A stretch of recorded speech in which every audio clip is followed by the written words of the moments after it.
said they will carry big Oyibo, they food Dabarubi Africa. So we don't know what they do again.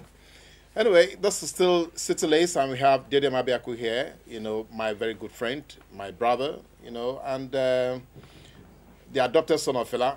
So you're welcome to City Lace again. Yeah, thank you. So, what if we go feed talk for this kind of one now? At this stage, what are we looking at? Are we looking Fela in the years gone by, or Fela for the future? Can Fela be part of the past? He was part of the past. He is part of the future. That's very true. You can do. I mean, that is very, very true. Make we look at first from the way the man called himself.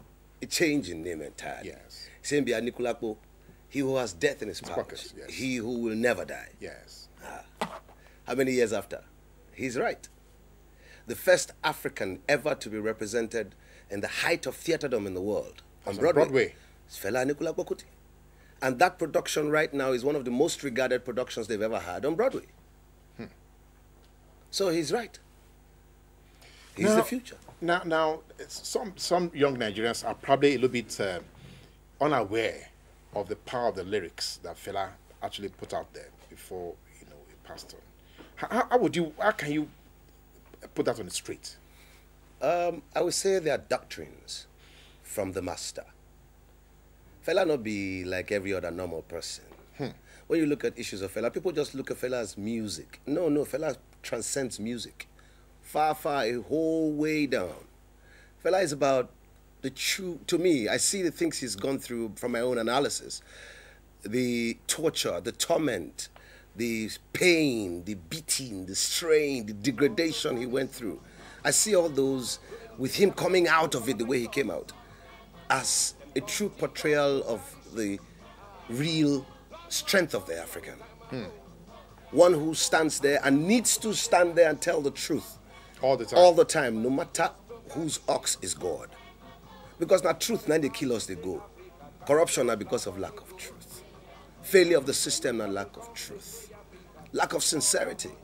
But Fela stands still tomorrow for that. So those lyrics, they're very salient, they're powerful. Listen to them. Everything we Fela talk not true, not so everybody talk.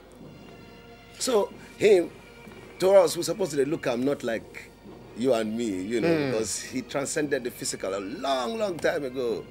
I mean, Fela entered the spiritual realm too early.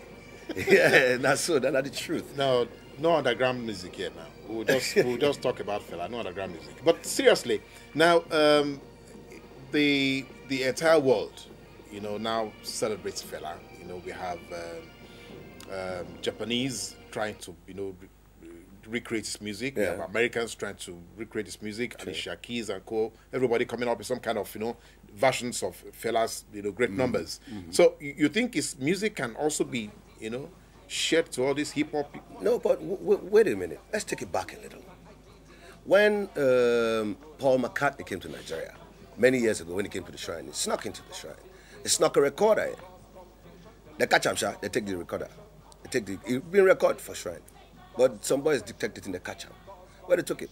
But his comments after was something people never even looked at. Then added to that, the comment of Miles Davis.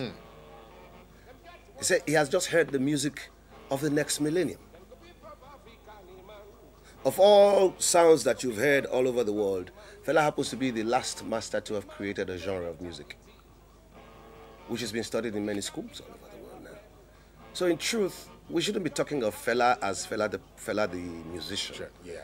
You know, I mean, his own was something created on a sphere we should now call philosophy, the true African way.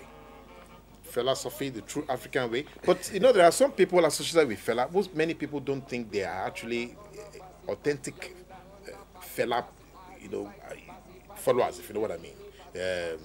Some, either they are engineers, they are lawyers, they are musicians, they are, you know, some people, they follow him quite all right, but they're not part of him. No, you see, you don't follow what you're not part of. In one way or the other, they happen to have gained a whole lot of things from the master. Fela was very, very astute. Fela was very, very intelligent. Now, something when people don't know. Those days, Fela go sit us down like this for 14 hours. We go through books, journals, repertorials, regular. No, before me I reach Kalakuta, others when come go through the experience.